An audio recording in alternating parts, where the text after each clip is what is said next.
Just happy I didn't forget. All right, so what's this thing in green on the board? What's that called? A chloroplast, right? And what's this red one over here?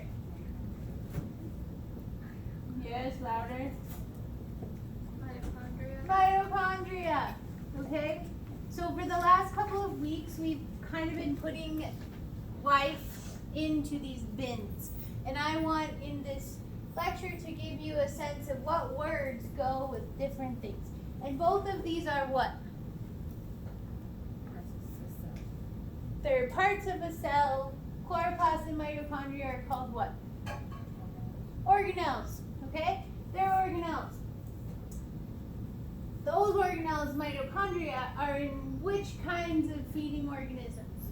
Autotrophs, heterotrophs, both of them.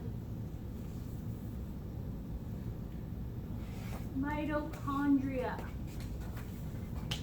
Where's their mitochondria? Not in the paper. This is reviewed. Into the animal cells. All cells. Thank you. All cells. Okay? So autotrophs are still doing this stuff that makes them alive. And that's called cellular respiration, right? But then heterotrophs are only doing this stuff. They're gaining the energy from something else. They're not making the energy themselves. But over here, what kinds of organisms have chloroplasts? Plant cells. Plant, algae, and cyanobacteria. So that would be like a multiple choice question, right? But it's the auto feeders. The ones that can feed themselves, okay? And they are getting that energy because they're doing photosynthesis, right? Are we all on the same page here? So what are the reactants of photosynthesis?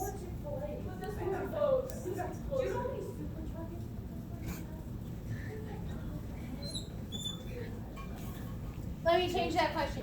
Let's go back to last week. What is happening in cellular respiration? Take a breath in. Blow it out. What's coming out? CO2. So at the very least, just because we're alive, we know that CO2 is coming out, right?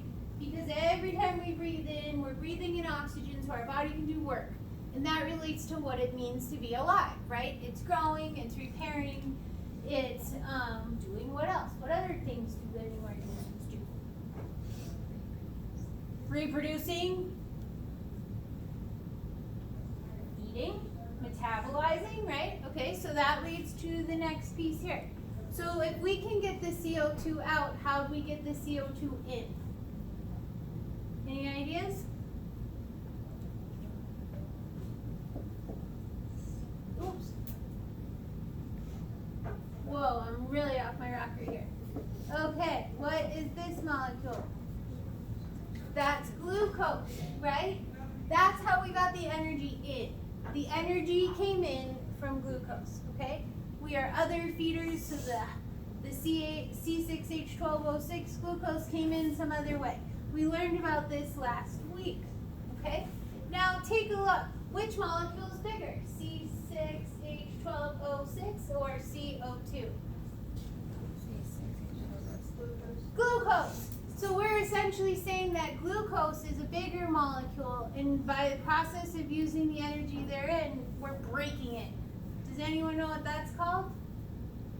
There are two kinds of bolisms, anabolism and catabolism. Which one means breaking stuff? Breaking molecules down.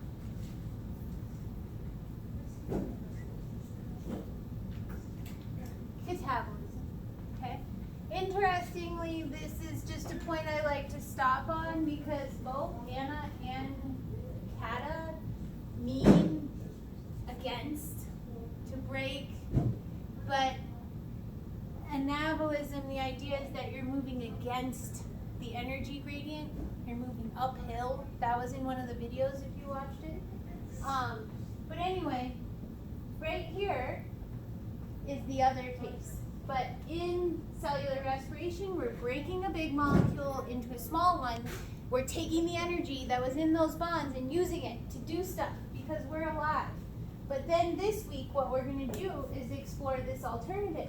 So we've got the chloroplast, we've got the photosynthesis. The ultimate source of energy on planet Earth is the sun, okay? And so the energy is coming in here from the sun, okay? But this is the energy that's driving the cellular respiration.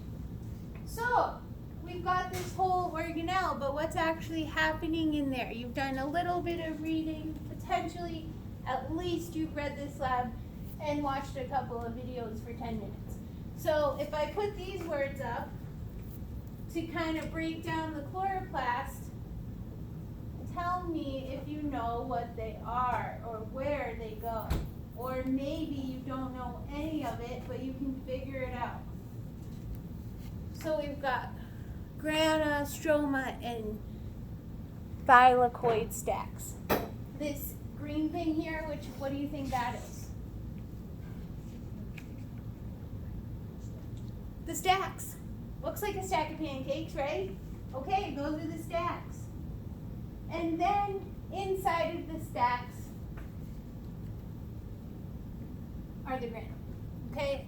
And the outside is the stroma. And this is just like cytoplasm. It's just like a liquid fluid substance in there, okay? Don't confuse the stroma with the stoma. The stroma are the parts of the chloroplast. The stoma are the openings in the leaf surface where the gas exchange occurs. Oops. Oh yeah. Okay. Those are the stomata or the stoma. Okay. But this here is the stroma. Okay. So what is actually happening in there?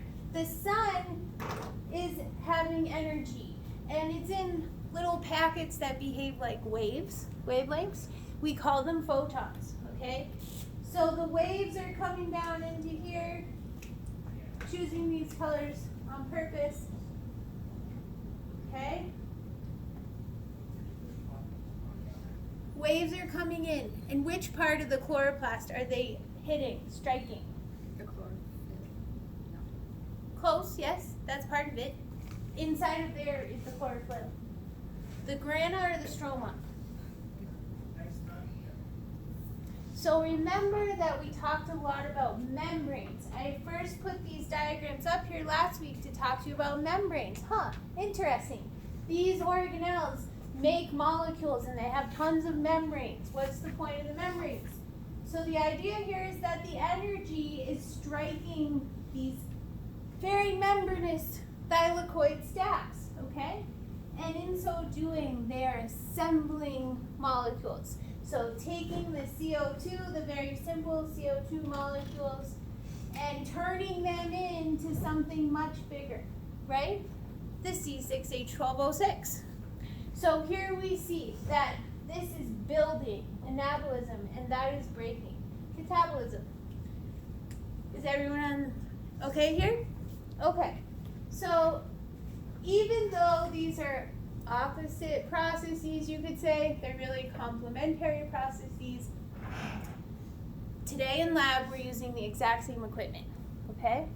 We are going to use the CO2 probes, and we're going to use the computers, and we're going to make a respirometer, and we're going to proceed to view the data in the same way we viewed it last time. But maybe someone could remind me, what did we see in the data last time when we were looking at cellular respiration? Like, what did that graph actually look like? It was a line.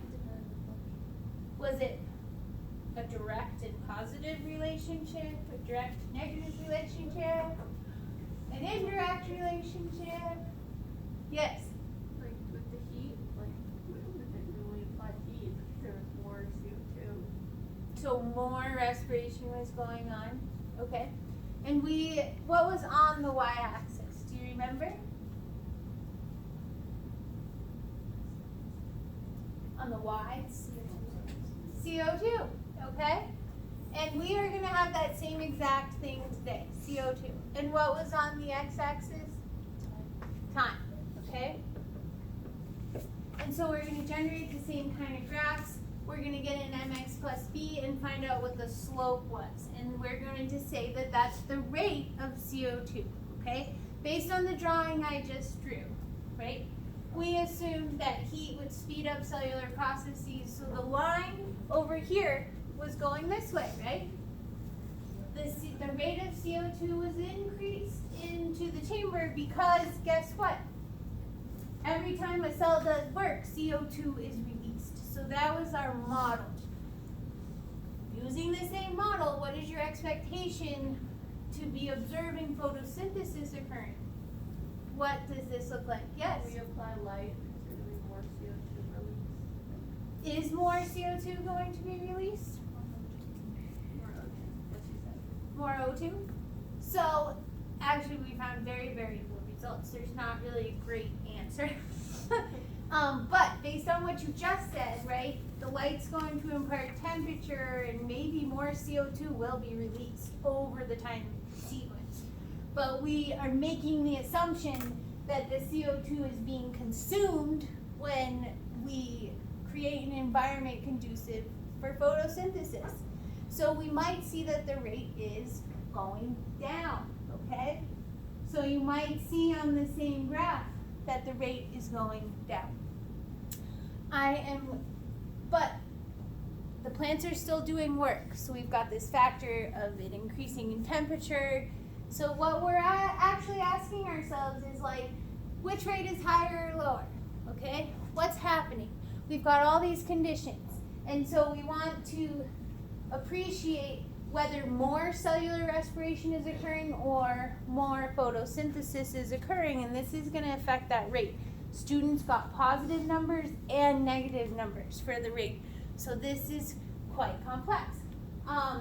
What I want you to appreciate is just how you're thinking about the relationship of it all.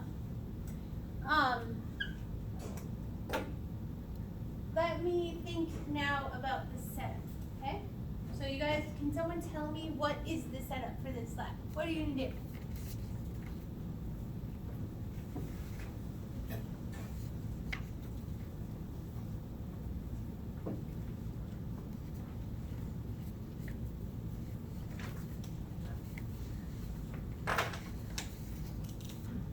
You have a light, right? Then what comes next? Based on your reading of the lab manual, or your looking of that diagram. What's next? A beaker, okay? For whatever reason, there's a box, okay? Then what happens? Okay? What's over here? The plant, okay? So you've got your little chamber with the plant leaf in it, okay? Couple of notes here. I'm drawing this on purpose. You guys get the benefit of not being the guinea pigs. So you're answering the questions at the beginning. You've got this basic lab set up, right? Here's what I saw in the first period, okay? How far away this is to here and how far away this is to here is completely variable, okay? So if your results are not coming out exactly how you expected, think about how you might change your setup, and you might play around with it before you start collecting the actual data. So in this situation, light rays are able potentially to go beyond the beaker, okay? So maybe your setup will look something more like this, with the beaker right next to the plant, blocking the light from reaching it, okay? That isn't the color that you're investigating. Then I saw other students in the first period where they had their light bulb like really kind of tightly packed into the box, and then they had only the beaker showing like a little door, okay? And then their plant setup was all the way out here. So we played around with it. We're gonna get out of here early. We really messed around and did every possible permutation of these. And I just want you to be really intentional about what you're doing because there is a lot of variability here. So we want to be able to say something about it. When you get some details on your graph, I'd like to see them because the other idea I had was that, you know, a lot of times we saw this weekend, last week, that CO2 is increasing right away. Even though we already set up the thing, we waited our 3 minutes, we're not expecting any like gas changes just in this first second of the experiment. And then we saw it flatline and then maybe it goes down, right? So this could just be the environmental stabilization. This is the light collection period. The stoma, or the light's coming into the leaf mesophyll. Photosynthesis is starting to happen. The CO2 is being brought in to this situation. And then finally, we're seeing photosynthesis occur, okay?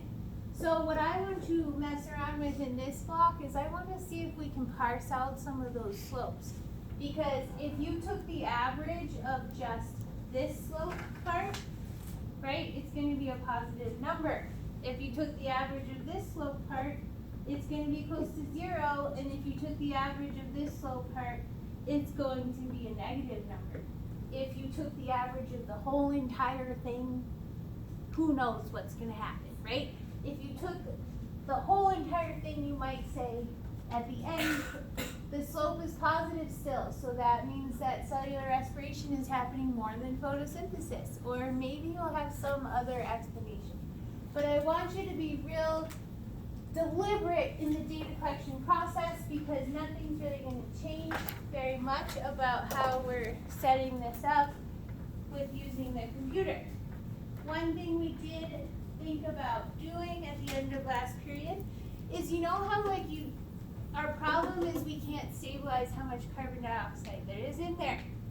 So what we tried doing was we took the vial, we shook it, and we put just the probe, and we press start. And then you look at the y-axis, and it'll tell you, like, at the start, there's 1,000 ppm of CO2. So do that 3 times until you're getting the same exact number at the starting. And that will potentially stabilize the data.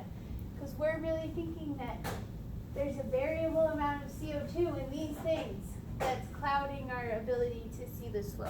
Does that make sense? So try to get that CO2 starting point on the Y to be the same 3 times in a row before you actually start your experiment. The dye is right here. So keep in mind that just like inside of a chlorophyll, there's an element in these dyes, and it's a metallic element, and our eye sees the light reflecting off these atoms in the dye, and that's what makes the dye a certain color. And that is exactly what's happening inside the chlorophyll. You have magnesium at the center of a carbon structure. So magnesium is like a vitamin or a mineral to the plant. Like, so you eat a lot of bread and you drink and you intake oxygen, and these make the C's, the O's, the H's, the phosphorus, the nitrogen, the macromolecules in your body. But why do you take a multivitamin? Does anyone know?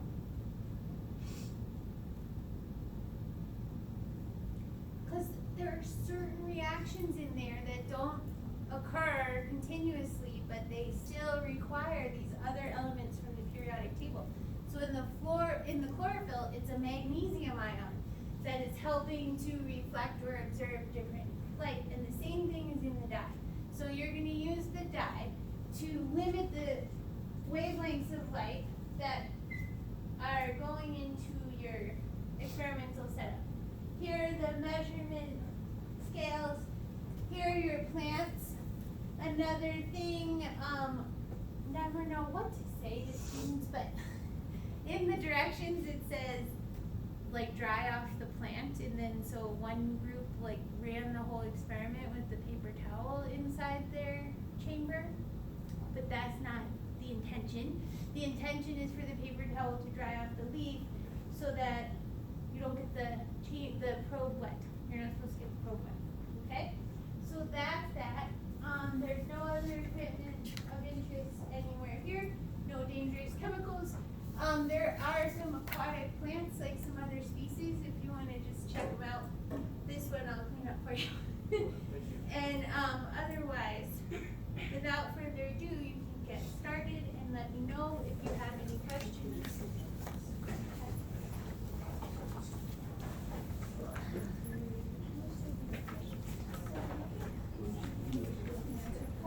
Oh yeah, but I hand you out a lab? I mean, it could have to green light. Yeah, that happened to someone else. It's this last year. Yeah, this is. But did you get this one? Yeah, I have that one now. I still have these last two. Yeah. Thank you. Yeah. Hi. Oh, that's okay. No different. And that's usually, Oh, thanks. You can get going on this. I just gave my last week.